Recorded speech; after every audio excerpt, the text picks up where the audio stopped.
Have you ever wondered why the cost of that dream vacation, or even your favorite imported coffee, seems to change from one day to the next? Well, you've just bumped into something called foreign exchange risk. It's this invisible force that shapes global business, and yep, even your wallet. Today, we're going to pull back the curtain on what it is and exactly how it all works. I mean, just think about it. You're planning a trip. One day the flight costs a certain amount, and the next day, poof, it's a little more or maybe a little less. That little fluctuation, that is foreign exchange risk in action. It's just a tiny taste of the massive challenge that global companies have to deal with every single day. All right, so to really get a handle on this risk, we've got to learn the language of the currency market first. So let's dive into the basics. At its very heart, an exchange rate is just a price. That's it.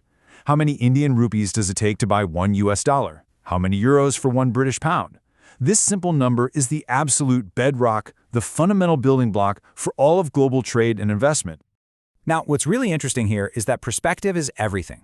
For someone in India, what we call a direct quote shows the price of a foreign currency, like the US dollar, in their own rupees. An indirect quote just flips it around. They're literally two sides of the same coin, but depending on where you are in the world, one is going to be way more common than the other. So whenever you go to exchange money, you're always going to see two prices. The bid price.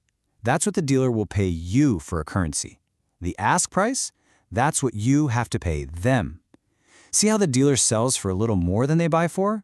That small difference, we call that the spread. And that's exactly how they make their profit. Okay, so currencies have a price, and that price is always changing. Now, let's explore the three main ways this constant volatility actually creates real risk for a business. You know, in the world of finance, exposure just means you have some skin in the game. So, foreign exchange exposure, it just means a company has some cash flow, some assets, or some debts whose final value in their own home currency isn't certain because it all depends on a future exchange rate. It's basically the part of the business that's vulnerable to these changes. And this vulnerability really comes in three main flavors. You've got transaction exposure, which hits those day-to-day deals. Then there's translation exposure, which is more of an accounting thing. And finally, economic exposure. That's the big picture risk that can change a company's entire future. Let's start with the one you see most often, transaction exposure. Imagine your company agrees on a price in a foreign currency, but you're not actually going to get paid for, say, 90 days. The big risk is that the exchange rate moves against you in that time, and that could completely shrink your profit before the money even hits your bank account. This timeline right here, it shows the problem perfectly. An Indian company sells goods to the US and is owed $100,000 in 90 days. On day one, they think they know what their profit is, but for the next 3 months, that exchange rate is bouncing all over the place. When that payment finally shows up, how many rupees will they actually get? That uncertainty is a killer. It could wipe out their entire profit margin. Next up is translation exposure, which honestly is kind of an accountant's headache. If a parent company has a subsidiary in another country, it has to convert that subsidiary's financial statements back into its home currency for its reports. So if the foreign currency weakens, the value of those assets shrinks, but only on paper. It can make the parent company look less valuable, even if the subsidiary's business is actually doing great. And finally, we have economic exposure. This is the big one, the long-term strategic risk. It's all about how currency swings can fundamentally change a company's competitive position in the market. For instance, if a country's currency gets way stronger, all of its exports suddenly become way more expensive for everybody else. That could permanently damage a company's ability to compete on a global scale. So with all these different risks flying around, what can a business possibly do? Well, thankfully, they don't just have to sit back and hope for the best. They can build a financial shield. Let's talk about hedging. Hedging is all about one thing: removing uncertainty. The best way to think about it is like insurance. You pay a small, known cost today to protect yourself from a potentially huge, unknown loss in the future. It's a powerful way of just taking risk right off the table. So one of the simplest and most powerful hedging tools out there is the forward contract. It's basically an agreement you make with a bank to exchange a specific amount of currency on a future date. But, and this is the absolute key, at a rate you both agree on today. And this slide right here shows you the critical difference. The spot rate is the price for currency right now, for today.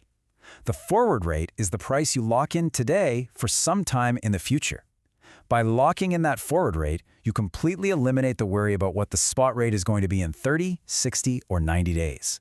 Certainty. I love this quote because it really just nails the concept. It's all about fixing your price in advance. No more surprises, no more guessing. It brings certainty into a really uncertain world, which is exactly what a business needs to be able to plan ahead. Okay, let's look at the numbers because this is where the rubber meets the road. Without a hedge, the exporter was completely at the mercy of the market and got 6.4 million rupees. But by using a forward contract, they locked in a better rate and got 6.6 million. And listen, it's not just about the extra 200,000 rupees. More importantly, they knew exactly what their revenue would be from day one. They completely eliminated the risk. That's the real prize. So, we've defined the risk, we've looked at the solution, now let's kind of zoom out and see why all of this matters, not just for big corporations, but for all of us. Here's the bottom line, folks. This isn't just some abstract financial theory. Foreign exchange risk directly affects the price of that phone in your pocket or the coffee you drink, assuming they were imported. It determines the profits of countless businesses, big and small, which in turn affects jobs and economic growth. For our totally interconnected global economy to work smoothly, managing this risk is absolutely essential. And that brings us to a final thought to leave you with. As technology completely changes the very nature of money, we're talking instant global payments and new digital currencies. How will our tools for managing currency risk have to evolve? Will the risks actually get bigger, or could new technology maybe make them disappear? That's the big question that's going to shape the future of global finance.